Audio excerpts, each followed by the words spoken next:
What this did was consolidated and federalized all drug laws and created the DEA and also the drug schedule, Schedule 1, Schedule 2, Schedule 3. Then in August of 1971, in a move meant to address the growing U.S. trade deficit over Vietnam and falling confidence in the U.S. dollar, Nixon took us off the gold standard, effectively ending the economic system that had begun after World War II that was created in order to keep us from going to war with each other again. But as Christian Parenti writes in Lockdown America, significant changes to our economic system were already well afoot by 1971. Most did not benefit the U.S. economy. What it basically boils down to is that the U.S. ended World War II, the dominant industrial power on the planet. It destroyed Europe and Japan, which were its only major competitors.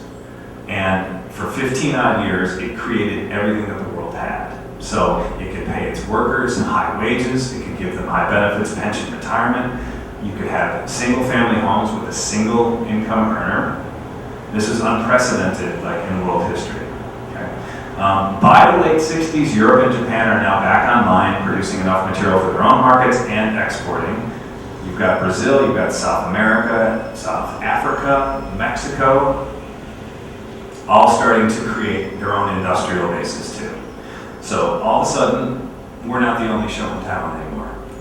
We can't keep these high living standards. We've got a civil rights problem. We've got a foreign war going on, and all of these things are converging at once. So the manufacturing jobs that had driven the economies of the inner cities would start to erode at a devastating pace. Now you have to understand, during the 1930s and then following World War II, there was what was known as the Great Migration. And this is where mainly rural African Americans from the south of this country moved up north into the major industrial cities by the millions for factory jobs.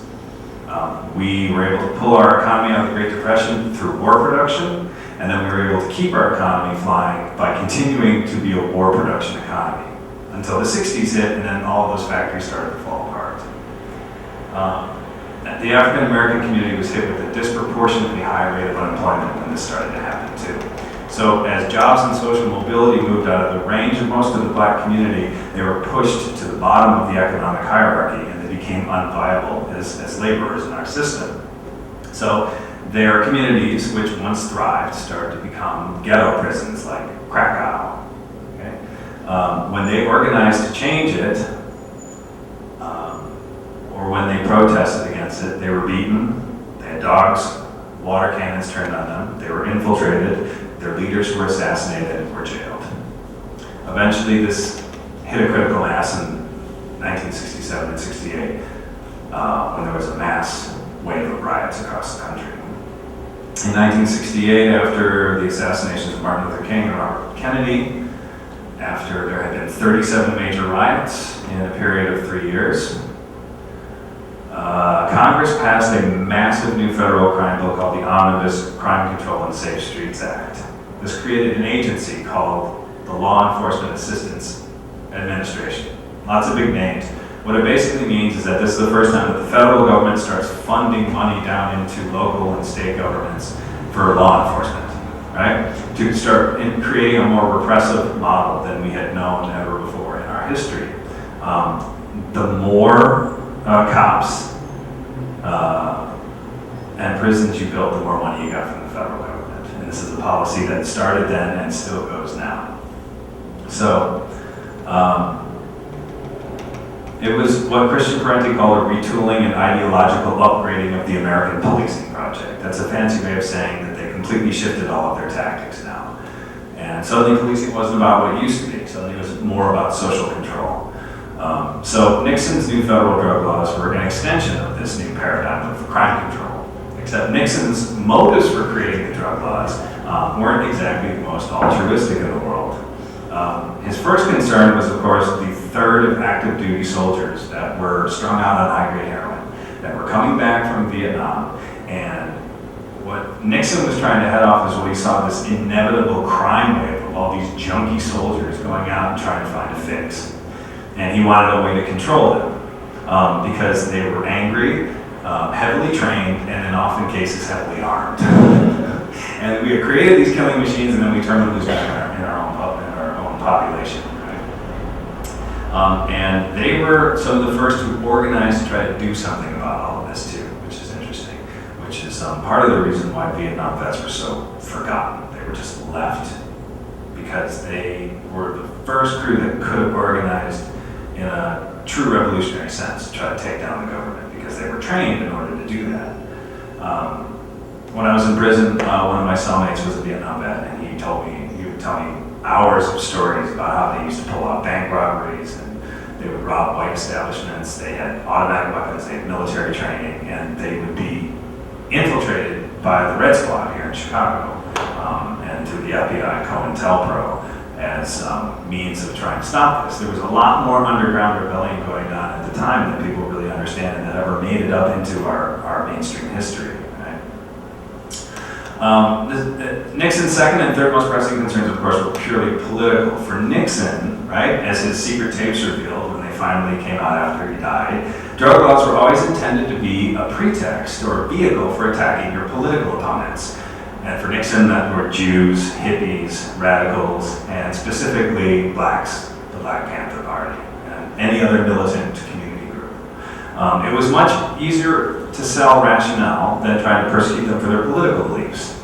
So it also took the government off of equal footing with the political movements of the day. In other words, if they had to talk to the Black Panthers as peers and equals, they would have lost, right? Because they can't defend that argument of being a free country while they're still oppressing one segment of the population. However, if you criminalize that group by passing a bunch of drug laws, because you're essentially criminalizing their lifestyle, because drugs are an integral part of that revolution time and that revolutionary spirit, suddenly you've got this pretext that you're able to attack them as being criminals instead of being political opponents. It was a brilliant strategy.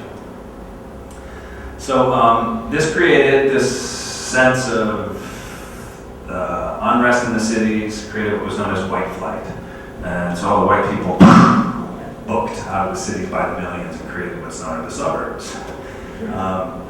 And it really accelerated during the late 60s and 70s. Most people got out of the cities if they could. And that movement, that dislocation of people, created a whole other economic sector, right? So as the inner cities were collapsing, these were mostly poor, working class, African Americans, right? You've got this whole other sector opening up out in the white suburbs. You've got jobs moving into the Sun Belt, down into the south of the country. And the only things that came back to replace these manufacturing jobs were drugs and fast food. So it wasn't just inner city America that was hit hard by deindustrialization. These industries started to dismantle union contracts, and so by the time Reagan came around, we had, by 1982, there was a return to mass poverty in this country on a scale that hadn't been seen since during the Great Depression. This is when we got homeless people for the first time, because the system that used to protect homeless people was eviscerated by the Reagan administration.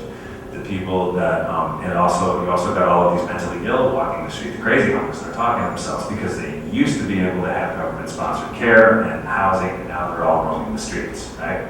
They were the first ones dumped out. And this was a systematic policy by the Reagan administration to dislocate this entire rung of our population, which again I will get into a little bit later.